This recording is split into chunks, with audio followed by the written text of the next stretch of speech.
What does the meditation process specifically look like? Dead simple. So I use what I call just breathe. So it was born of Mark Divine's box breathing. At least he was the one that introduced it to me. He preaches do it 4 equal parts. So you've got the inhale is the exact same length as the inhale hold, exact same length as the exhale, exact same length as the exhale hold. Now doing that made me feel out of breath. I just felt weird. So what I started doing was I'm going to maximize the pleasure in each part of the breath cycle. So for me, it happens to be medium inhale, a very short inhale hold, a rapid exhale. I just let the air out. And then a very prolonged exhale hold. And that rhythm feels awesome. And I do that for 10 or 15 minutes and I can get into an alpha wave state. I feel calm, creative. It just feels awesome. People that haven't tried meditation or tried it but never got to the part where it feels awesome, my heart breaks for them. It is a tool I rejected for so many years because it felt wussy to me. And remember, I'm the guy that had to learn to toughen up. So I feared that was like backwards momentum. And so finally, when Mark Divine looked at me and was basically like, stop being an idiot and try this. And he's like this tough ass Navy SEAL. I thought, all right, I'm going to try. And then it changed my life.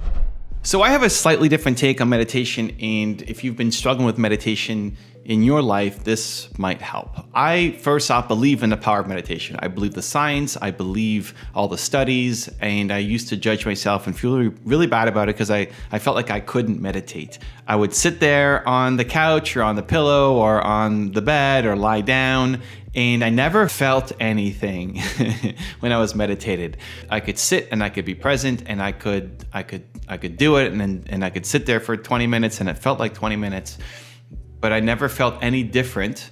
I think that was where it started to shift for me, is not that I didn't feel anything in the moment, but I never felt any different coming out. And I've meditated with some of the best meditation teachers on the planet. And it's never really led to an impact for me in the moment or afterwards or sustained. And I, again, would judge myself really harshly, like, hey, I want to make this work. How do I make this work? I believe in the science. Let's go and make it work. What I've distilled it down to is into 2 parts. One is a lot of meditation, a lot of benefits I believe from meditation are really just about being present and being mindful. And that is something that I can do a lot more naturally than maybe most people. And I don't find a lot of benefit in it because I'm more there than not. So I'm 85% present, 15% future focused, and 0% past focused. When you are thinking about the past, it's usually in a really negative way. Sometimes we look backwards and to the past, and it's gratitude and remembering great memories and looking at all the great things we've done. But for the most part, when you look backwards, it's negative. It's regrets. It's I wish I did this, or why did that person do that to me, or I wish I had said something different. We're looking negatively on our past, mostly through the lens of regret and what you did or what other people did. And when you're looking forward, entrepreneurs love looking forward and the vision and the building and what you can create and all the amazing things. But a lot of looking forward is also uncertainty and stress and anxiety in what may happen and what could happen and what might happen if X happens. And just we're stuck in these negative loops. A lot of the backwards thinking is negative through the lens of regret, and a lot of the forward thinking is negative through the lens of anxiety, stress, and worry. And so that's where, hey, if you're present-minded, you're going to be a lot happier. You're going to be a lot more focused, right? If you're just thinking about what you should have done or what might happen to you, you're not actually able to be productive and get stuff out right now in the present. And so the job becomes, how do I stay present? And I think a lot of that is accomplished through meditation for most people. If you're in a state of stress, thinking about the regret of the past or anxiety about the future, I think meditation can be incredibly helpful to help you get back to present, even just focusing on your breath, breathe in, breathe out. Even something as simple as that can help calm you down and get you back to the present moment, which then allows you to be able to be productive, solve the problem, be happy because you're being more present.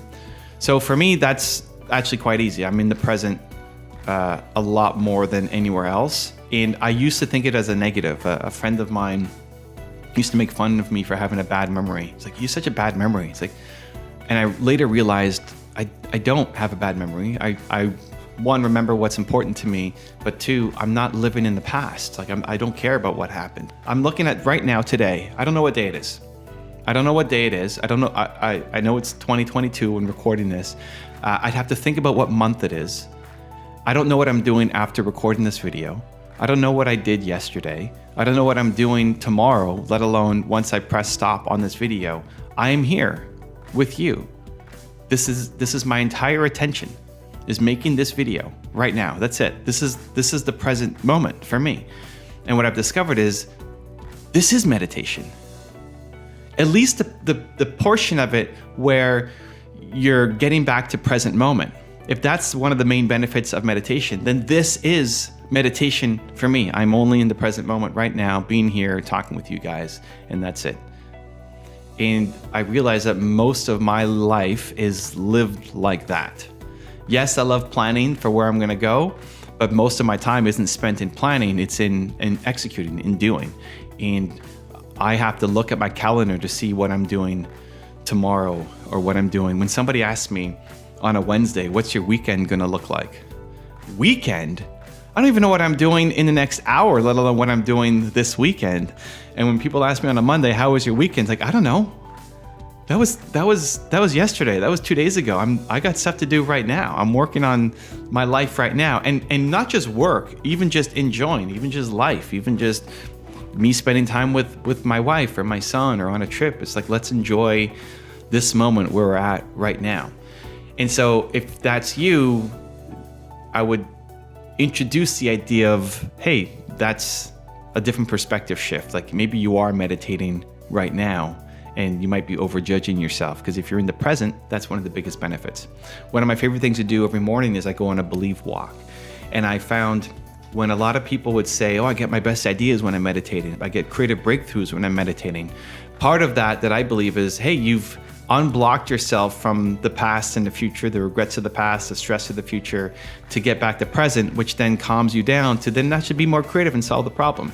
I found I wasn't really getting answers. I wasn't getting solutions. I wasn't being very creative, sitting down, lying down, and having my body be still, where I get a lot more of my energy and creativity and ideas when I'm moving.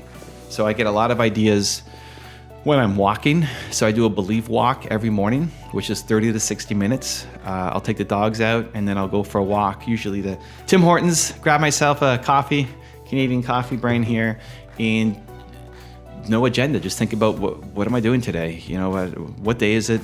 What do I want to accomplish today? Take in some fresh air, get a fresh perspective. And the act of moving, I find, gets my creativity flowing a lot more.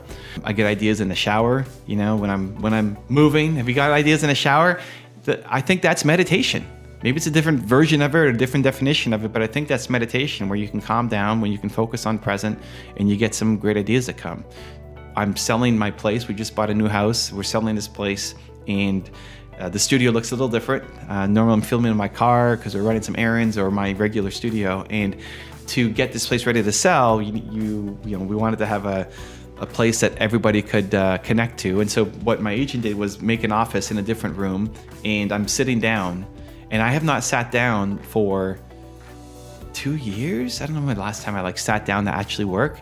And you might even notice me, I'm shuffling around a little bit. I like to move. Normally I'm on a trampoline and I'm bouncing 20 to 40,000 times a day. And I got that because I would find that when I did phone calls, I would much rather stand up and walk around the office than just sit down. And so I'm a lot more creative and have a lot more energy when I'm moving. And maybe that movement in my energy creates movement in, brain energy and capacity and thinking and creativity as well. But all of that is my form of meditation.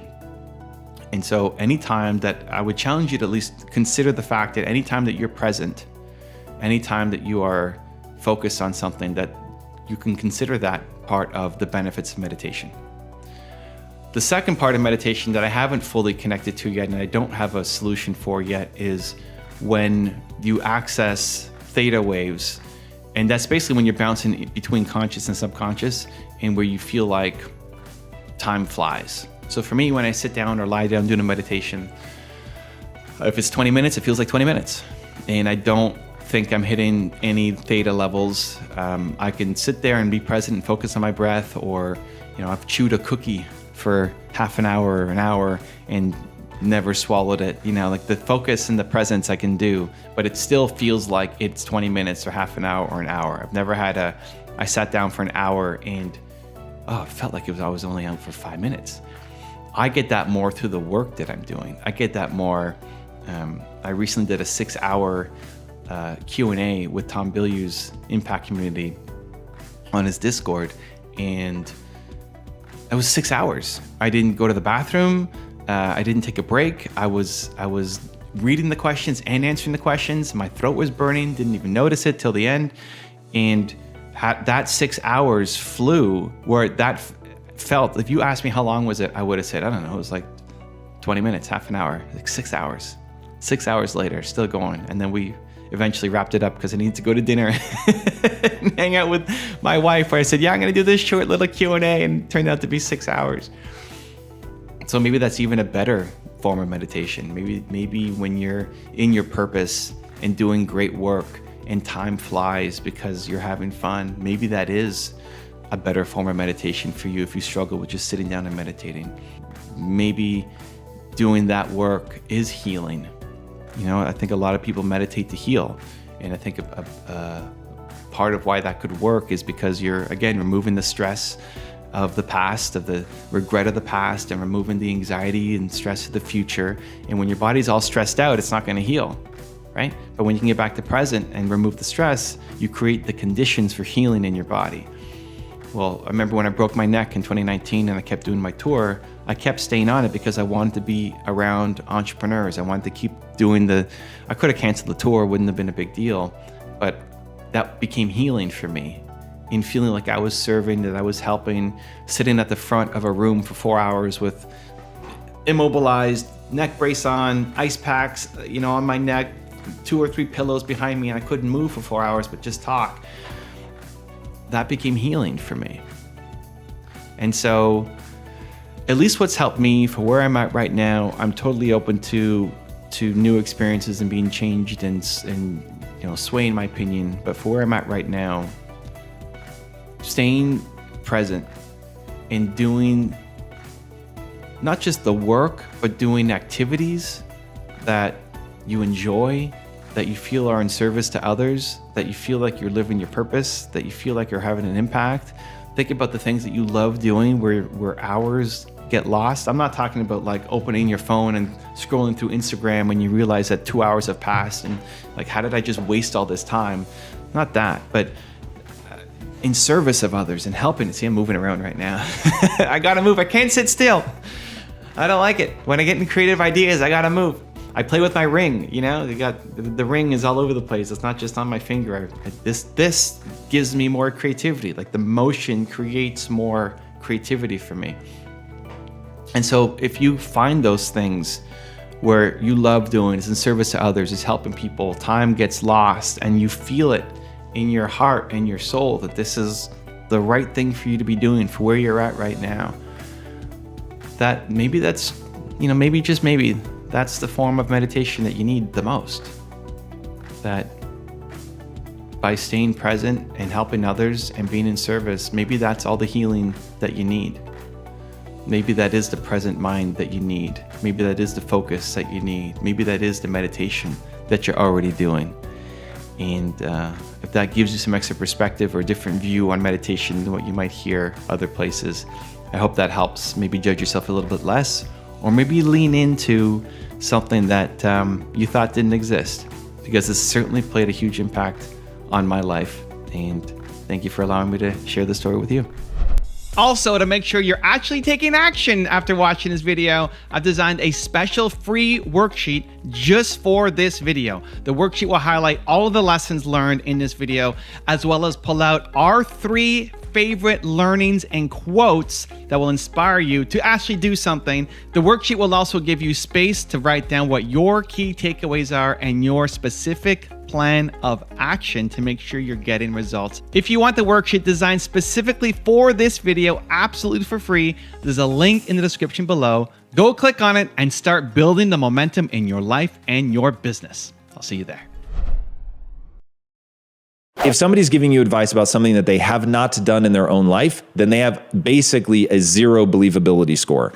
And somebody who has a 0 believability score shouldn't be pushing their idea like they know something. They should be asking a lot of questions. Now, when you're talking to somebody that's done it, Ray Dalio's saying is 3 times or more. If they've successfully done something 3 times or more, then they have believability in that area. So you want to find people that have believability, that really know what they're talking about, and then you should listen. You should ask a lot of questions. You should really come to understand it. If they haven't done that, they may still have amazing ideas, but what you need, because sometimes a novice has really fresh insights because they're just not stuck in the dogmatic ways of thinking that experts usually get into, but you need to be thinking about it differently. So rather than listening to their conclusions, you should be trying to understand their methodology. How did they get there? What is their process, their reasoning for making the statement that they're making? Now, if their reasoning is sound, then their conclusion may very well be worthwhile, but you have to understand their reasoning. So one of those 2 things. So either they are an expert in that area and thusly you should listen,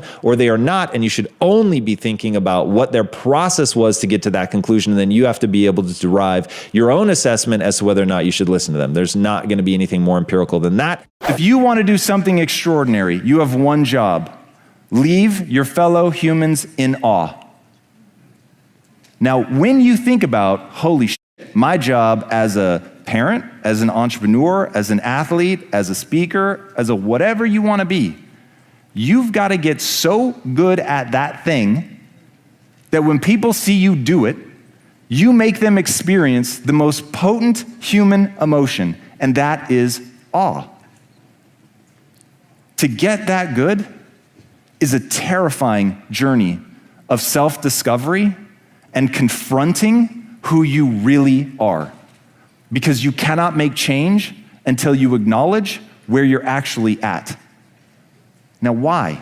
Because it's not some new age woo thing. It is for real. Like, if you understand where you're weak, then you know where to spend your time building skills. To me, the gap between where you are now and where you want to go is a gap of skill set.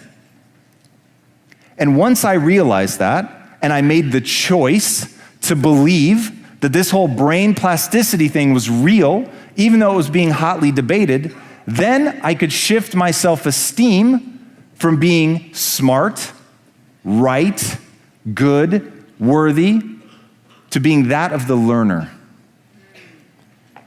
The learner is the only identity that I have ever found that is anti-fragile. As Nassim Taleb says, things that are robust, that are strong, that are tough, that can take just a lot of abuse before they break, they are still ultimately defined by their breaking point.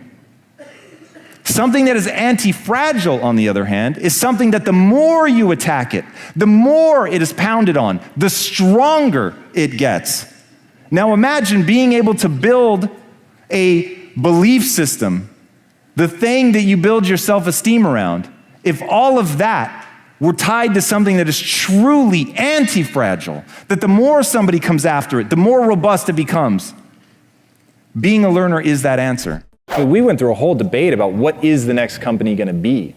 And it was one of those where it had to be something that we cared about. You know, we had started this whole gyration of selling the technology company because I was so pissed and so tired of chasing money. And I wanted to do something that I believed in. I wanted to do something that mattered, that had impact. So the only reason that I was interested in getting into nutrition was because I felt that it could save the 2 people that I was most worried about in the world, and 2, I thought that it could address what I saw as the greatest health crisis we face as a species, quite frankly. What it's really going to take for you to get to that next level is to understand that the person that you are has gotten you as far as it's ever going to get you. So you've got to become a new person. You literally have to adapt. Now the great news is, like we talked in my first talk, that is what humans are wired to do. Humans are the ultimate adaptation machine. The reason that we are the only species that you can find in every corner of the globe. At one point, James Cameron was literally at the bottom of the Marianas Trench. We have sent human beings to the moon. We are going to send human beings to Mars. And the reason we're going to be able to do that is we can adapt to our surroundings. There was a woman who swam the Bering Strait. Really think about this. The Bering Strait is the space between Russia and Alaska. So you can imagine it's not quite a swim in the Bahamas.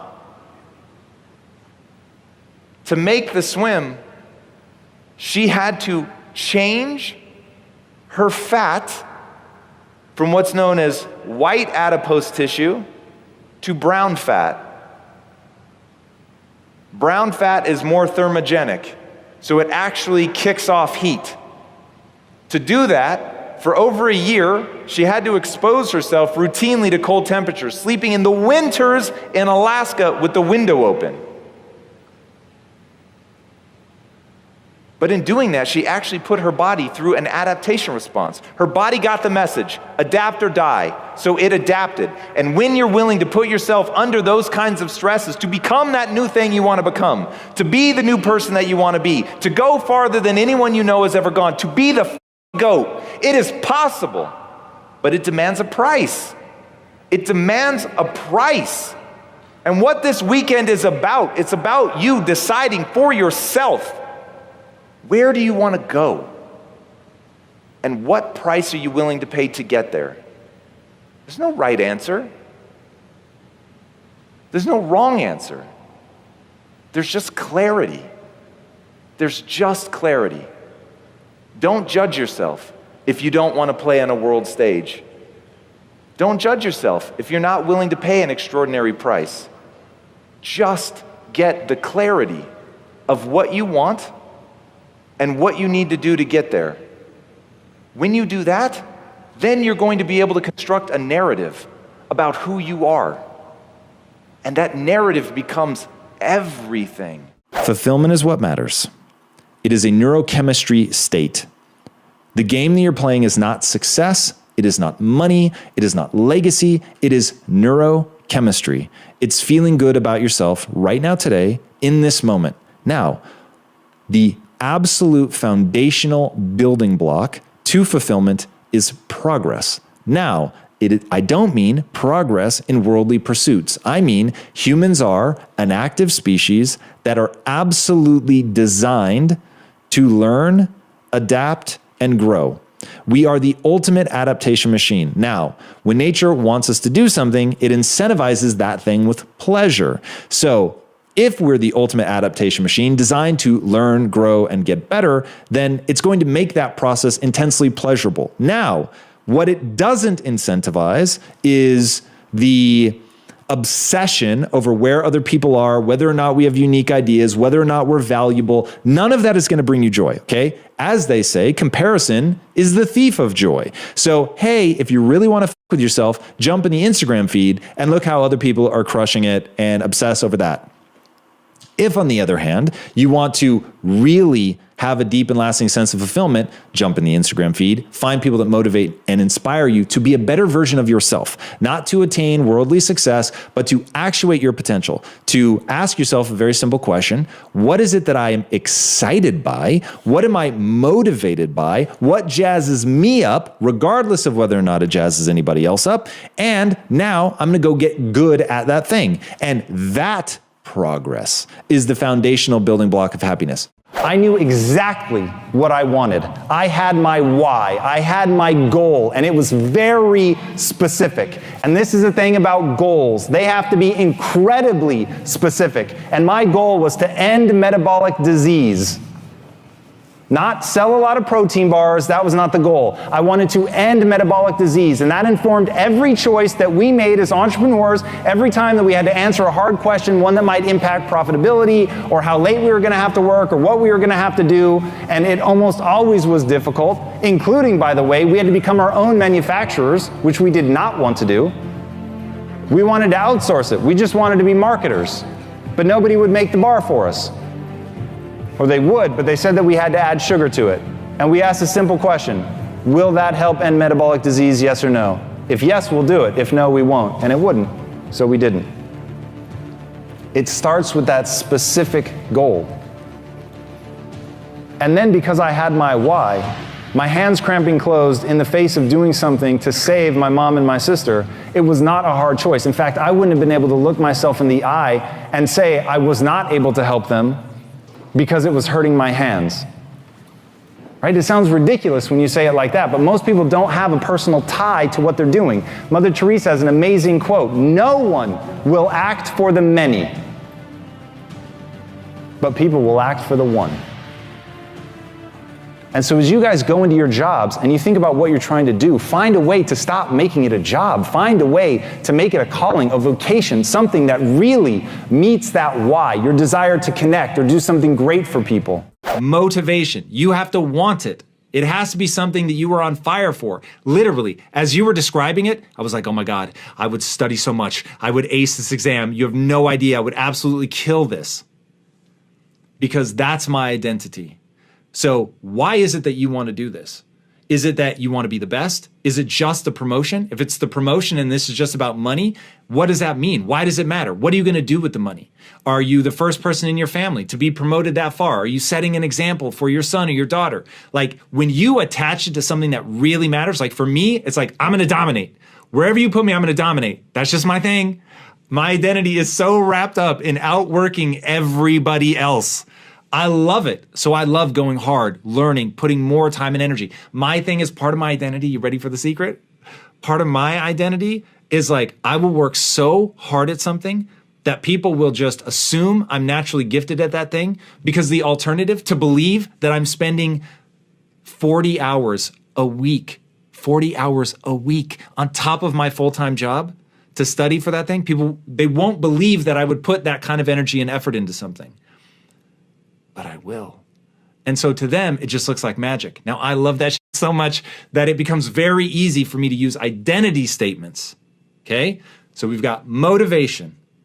We're getting amped about it. It matters to us for some reason. Now we've got identity statements. I'm the type of person that works so hard, people assume it's magic. I'm the type of person that works so hard at something that people just assume I'm naturally talented, okay? I love that. I love saying that about myself. I love knowing that it's true. I love knowing that I can trust myself to put in the time and the energy to own it, because I'm the type of person that knows information is really power. And that if I go in and I work and I get better at this thing, then I'm going to be able to outperform other people, right? Skills have utility. This is one of the most common reframes ever. Worth, being good enough, being right, being smart. Guys, these are very fragile ways to think of yourself. And I understand the temptation, because it feels really good when you do feel worthy. It feels really good when you are right. It feels really good to actually be the best at something. But the truth of the world, just the truth of the world, it is this way. You're always going to encounter somebody better, stronger, faster, more pious, more worthy, more whatever. So if you live in a world of comparison, it will rob you of your joy. Even people who, like Michael Jordan, if you put him right now up against most rookies, the rookie's gonna win. Rookie's younger, faster, hungrier. Michael's just lost a step. He's gotten old. So if he were trying to make his life about his glory in that period, let's say he lives 80 years. If he's living for the glory of 20 years, that's the most heartbreaking life I can imagine. So you're going to move in and out of these moments where you are a badass to where you're not a badass. Don't value yourself for that. Value yourself for something that is anti-fragile. Being smart, being right, being good, being worthy, they are very fragile things, because sometimes you won't be. It simply is this way. Valuing yourself for being a learner, on the other hand, for trying, that's anti-fragile. Because the more somebody attacks you for being dumb, but you build your self-esteem around learning, the first thing I think when someone says I'm dumb is, awesome. In what way? Because I view myself in these 10-year windows. And I know the same people that were laughing at me when I became an entrepreneur, knew nothing about it, and I was who's the kid in the server room, and I was the only one with an office that had no windows, and there were like 9 other computers in my room, and nobody knew who I was, and the only contribution I made to phone calls was to say goodbye at the end of a conference call. I'm not kidding. 10 years later, I own a $1 billion business. Who the f*** is laughing now?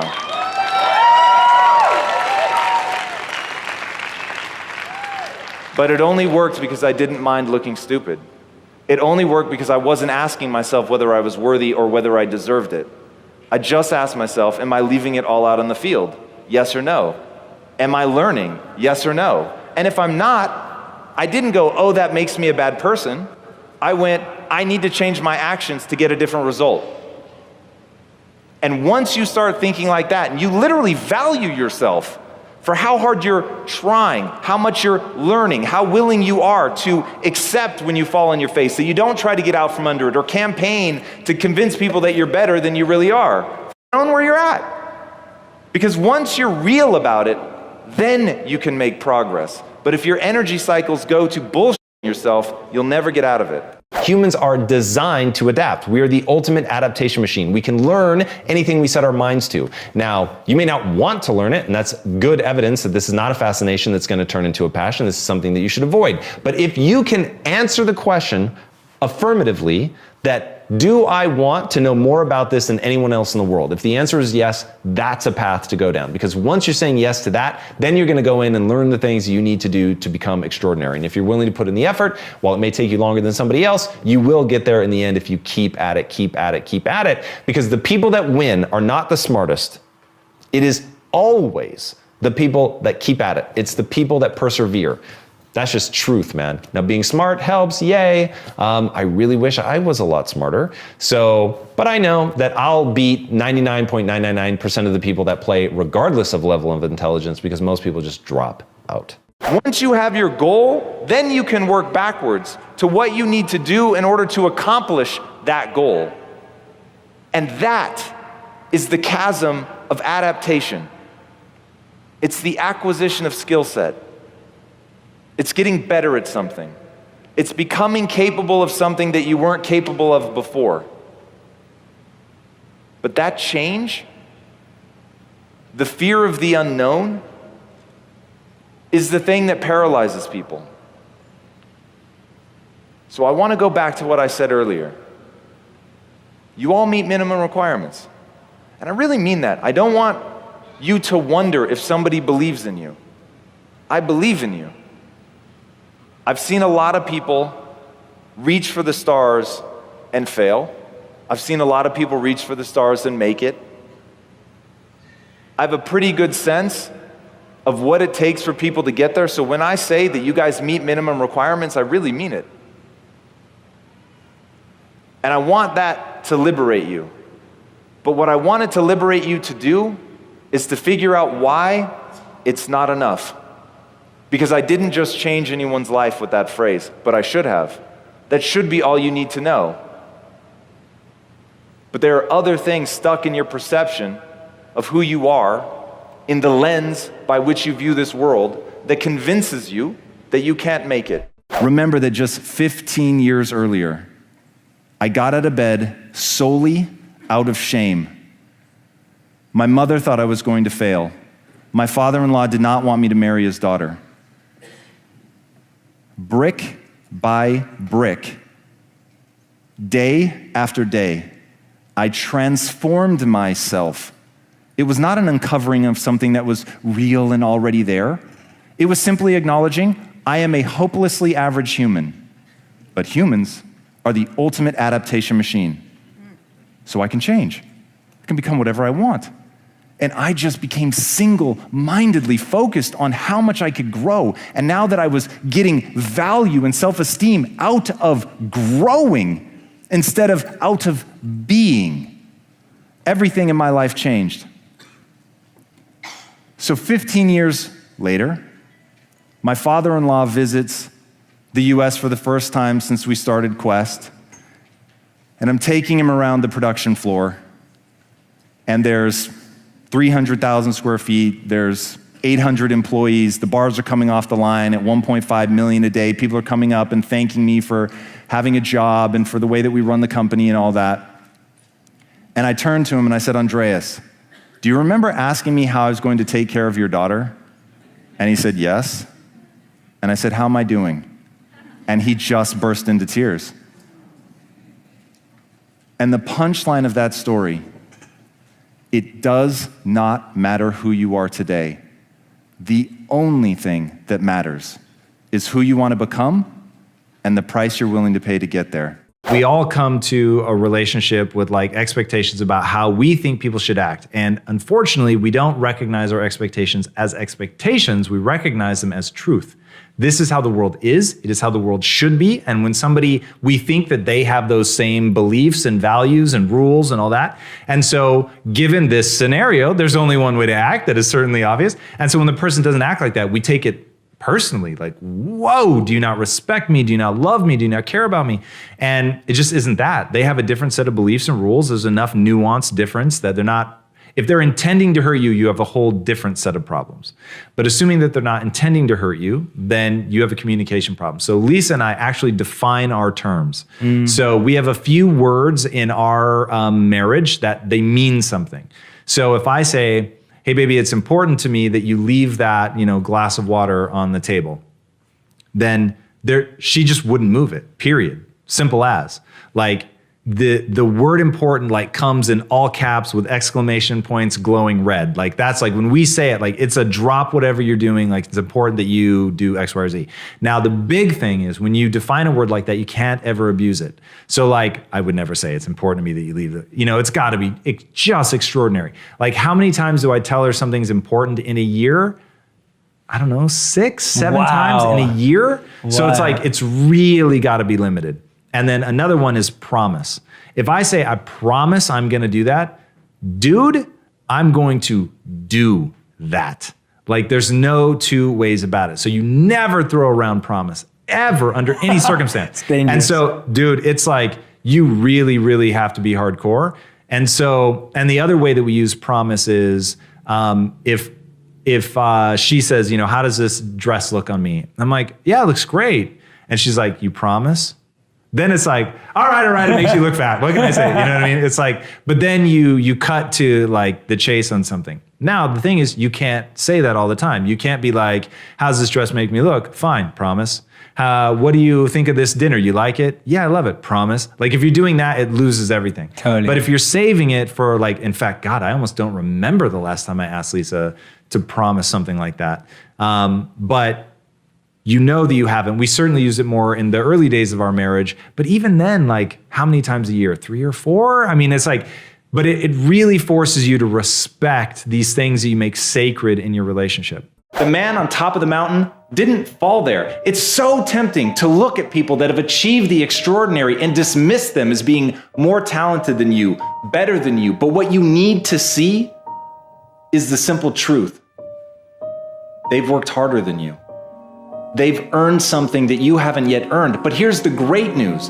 That's empowering. Once you understand that they've just busted ass, once you understand that they've just put in an inhuman amount of work, and that the only thing that distinguishes the people that are on top of the mountain, the people that have really done something that's going to last, is that they put in the effort.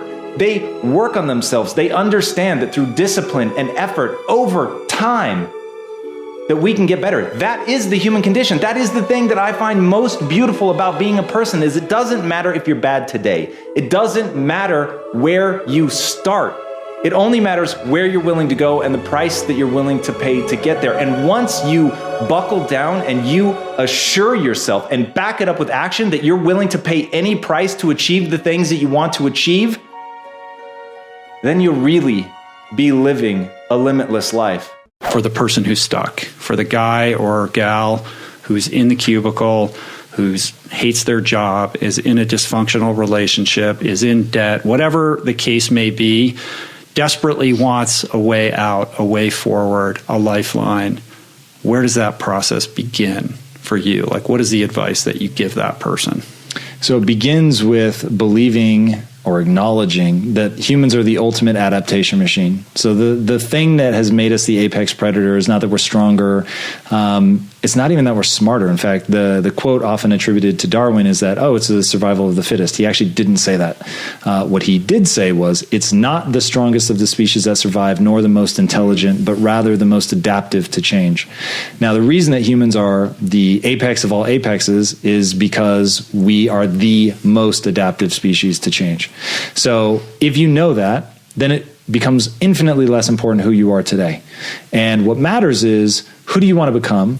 and what price, and the price being the time and energy that you're going to put into acquiring the skills to become that person. So imagine the person that you want to be, how would they act? And then start acting like that. If the person that you want to be would leave their job and, regardless of whether they had a safety net, burn the ships and go after something new, then that's what you should do. If the person that you want to be would start working nights and weekends because they very much value having a stable income that they can provide for their family or themselves, whatever, but are going to be disciplined and spend nights and weekends to get the skill set to go be more valuable somewhere else or to start their own company, whatever, then do that. Elon Musk talks about, in his business, it's all about breaking things down to the physics. If you sell to people, the physics in your world is psychology and understanding what motivates them. So your company needs to have a why. If you know Simon Sinek and his brilliant book, Start With Why, you'll know what we're talking about, the golden circle. Most people know what they do. They may even know how they do it, but they oftentimes don't know why they do it. Why did we launch Quest Nutrition? Because we wanted to end metabolic disease. Now, nobody knew that from looking at a protein bar, but our marketing material was about that. We didn't do features and benefits. We said, stop sacrificing. We said, you should hold food companies to a new standard. It's ridiculous that food companies aren't engineering new equipment to make food that's both good for you and delicious. It's just ridiculous. Nobody's held their feet to the fire. People have been buying the same junk products for years. They're not going to change unless you force them to. And so we came along and said, we're going to be the bearer of standards. We know why we're doing what we're doing. So I can't release a product that has sugar in it. Why? Because that's not going to end metabolic disease, and that is my driver. I show up to work every day not thinking about making it rain and counting my money. I'm not swimming in it like Scrooge McDuck. I'm coming every day thinking about two people, my mom and my sister.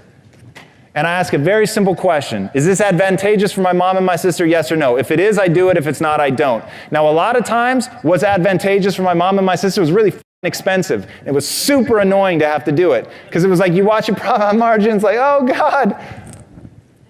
But it becomes an easy filter, and every business has to have a filter. Every business needs to know what they say yes to and what they say no to. And if you don't have that blinding guiding light, when you scale, you will fall apart. And the reason you will fall apart, your customers won't know who you are. They won't know how to communicate your message to somebody else. Your employees won't know who you are. They won't know what to communicate to each other, let alone the outside world. So it has got to be blinding. You have to be able to write it down. It has to be super clear. It's got to be direct, and it's got to be meaningful. And it has to be real. It's got to actually be something that drives you. What we all have to understand is at the end of the day, the only thing that matters is how good is your product. Whether you're trying to build a company or you're trying to be a kick-ass employee or you're trying to be the best parent of all time, at the end of the day, the only thing that matters is getting good. The only thing that matters is actually delivering an extraordinary performance. Until you get to that point where you can actually knock it out of the park, until you get to the point where you can captivate people with what you're able to do, you haven't gotten anywhere. If you want to be great, if you want to leave a legacy, if you want to be remembered, you've got to focus on the acquisition of skills. You have to focus on actually getting good. That's the only thing that's really going to capture people's imagination. Now you've had, like I have, you've had extraordinary people sitting across from you. I've been blessed to have you sit across from me today. And I'm curious if there was a common denominator between all of these people, or what have you learned that surprised you in doing the show so far? The thing that's really surprised me is that it is so consistent. What has made them all successful and their ability to articulate it. They use different words.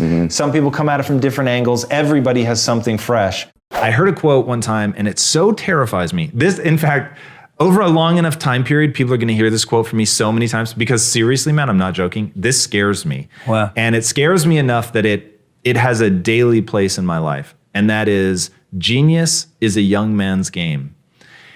And when I heard that quote, I thought, whoa, the one thing that all of us touch for the briefest of moments is youth. And if you're lucky, what you'll get is a whole lot of middle age and then some old age, but you don't get a lot of youth. And so I just thought, ooh, that's really scary. And they were basing it on the number of people that win Nobel Prizes. It's almost always for work they did in their 20s and 30s, almost always. And I thought, oh, I don't like that. And so looking at why that, and the reason, I guess this is important to say, the reason that I didn't like it was I felt that my youth was really whipping by and I hadn't accomplished the things that I wanted to accomplish. So if my youth is whooshing by me, how do I make sure that I can access genius at any time? Genius shorthand for like playing at the absolute best of your game and really changing things, like really having an impact. And this is one thing I think you and I share, like no bullshit. I want to have impact on the world. So if I just wanted to be rich, Lisa and I would have bought an island and retired, years ago. So clearly there's something more that's motivating me, and that thing is impact and really touching lives. So it's like wanting to be able to do that. I don't want to say, well, I had this brief window in my youth and I either did or didn't make use of it. But even if I did, I don't want the rest of my life to be looking back on that. So another quote that drives me, your future should always be bigger than your past. So, all right, you've got genius is a young man's game and a personal belief of mine that you should always be looking towards doing something more than you've ever done. And so you put those two together and I just knew I had to solve for that problem. And the only solution that I have for it is switching things up, like you said, to live at the edges. And the same book was talking about the people that do end up getting either multiple Nobel Prizes or prizes for work they did later, is it's people that would routinely change so that they would have these two overlapping areas. So like chemistry and physics, and like where those two meet, like there's new discoveries and new ways to challenge your own thinking. And so always staying fresh, always challenging my own thinking, always looking at how am I wrong? Most people go into an endeavor with the confirmation bias. In fact, you just brought that up. So it's like, I'm so aware that by nature, like everybody, I just want to be told how right I am, how amazing the way that I'm thinking is. And because it feels good, right? That feels awesome. What makes you happy? The easy answer and the most truthful answer is time with my wife. The other answer to what makes me happy, there's really two things. So time with my wife, and then the pursuit, which I'll put in all caps, right? Yep. So the pursuit of whatever, the pursuit of getting better, the pursuit of impacting the world, the pursuit of building something big that matters. The pursuit, maybe I never get it. I don't care about that. I care about the pursuit. I care about whether sincerely I'm actually trying to make it happen. Not bullshit. Yeah. Not just like empty dreams, but like for real, I'm actually giving myself over to this. And I've spent a lot of time in the inner cities. I big brothered for this one kid for 8.5 years, completely changed my life. And then having 1,400 employees and about 1,000 of which grew up hard in the inner cities. Hard, I mean, most of them grew up in Compton. I mean, it was just some of the most extraordinary stories I've ever heard.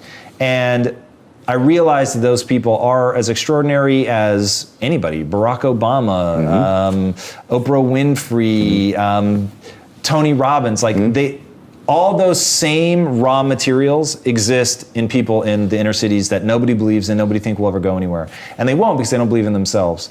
And so we were talking at our most honest, like what are we really driven by? And I'm driven by that moment of awakening, which I had in my own life where I finally realized, wait, I can learn new things. So just because I'm not good today doesn't mean I can't be good tomorrow. And that filled me with so much excitement. I want to see that in other people. And I want to see what the world looks like when other people realize, wait a second, that Steve Jobs quote that the world is made by people no smarter than you is actually true. Yeah. And so if you're believing that these people are smarter than you because you did bad on your SATs, I'm just going to tell you right now, stop. So you can develop yourself.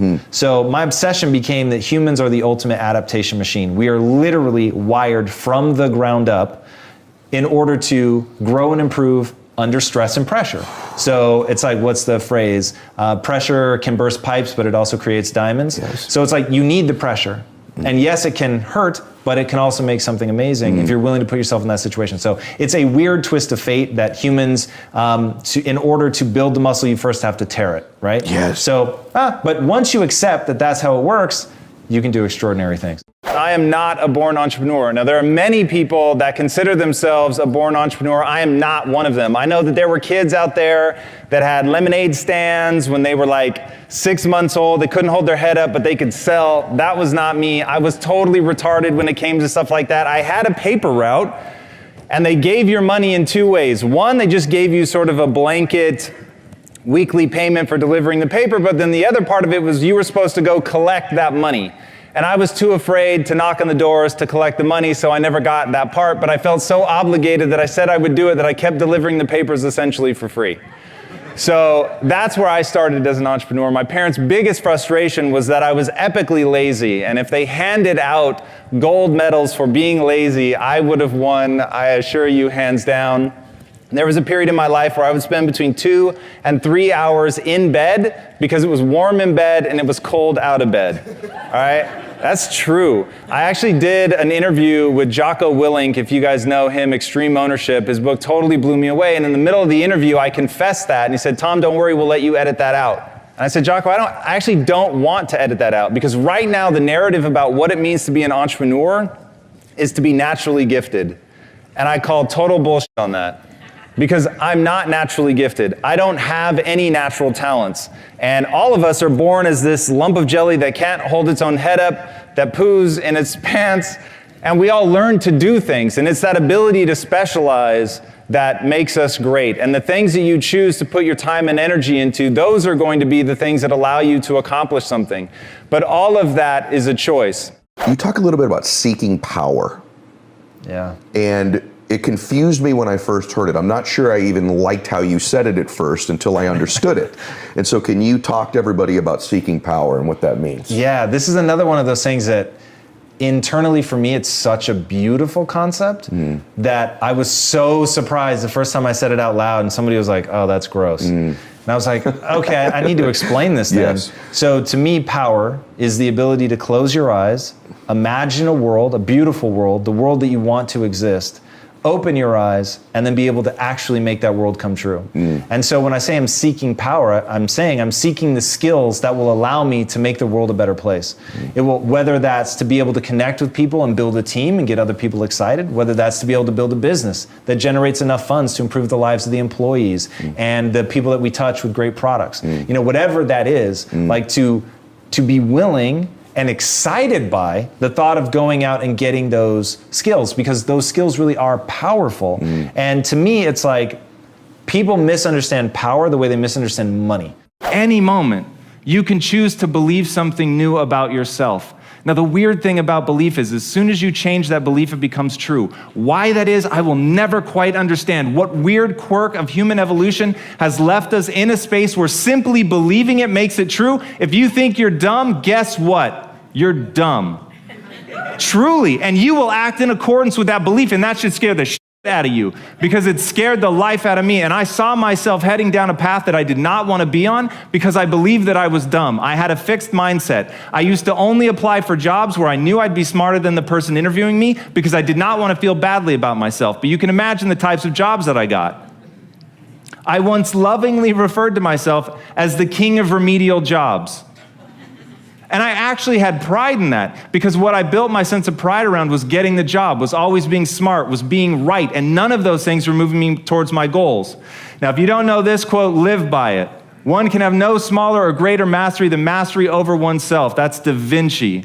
Da Vinci did amazing things with his life. I wanted to do equally amazing things with mine. And if that's the game that we're playing, if I can construct my belief system, if I can choose at any moment to believe something that's more empowering than I was believing the moment before, and that will actually find its way into my actions, allow me to do things that I couldn't do the moment before, then it's like that moment in The Matrix where Neo realizes he knows Kung Fu. And that's like, as funny as that is, that's how I think about life. To me, the very fundamental purpose of life is to find out how many skills I can acquire that have utility, and then put that utility to the test in service of something greater than myself. I used to say to myself all the time, you're gonna get rich or you're gonna die trying. And so, starting as a copywriter, I started busting my ass. Step number 1, I convinced my wife, we're going to, because there were 2 other partners that hired me, I'm gonna pick an apartment that's no more than 5 minutes from either of them. That way, if they call me at 2 in the morning, I'll be there in 5 minutes, and they're gonna know no one else in their company is as serious as me. and I'm going to claw my way up this company, and I'm going to get whatever job I become the right person for, and I'm going to work my way up. And by the time we ended up selling that company, I had clawed my way through sweat equity into owning 10% of the company and being the chief marketing officer, from starting as the copywriter. The person that everybody asked, who's the kid in the server room, was the only person that didn't have a window. They literally put me in the room with all the computer servers. But starting from there, I knew I could wow people because I was willing to grind it out. And that is one of the most valuable things that anybody can do. Because you made it this far in a video, I want to celebrate you.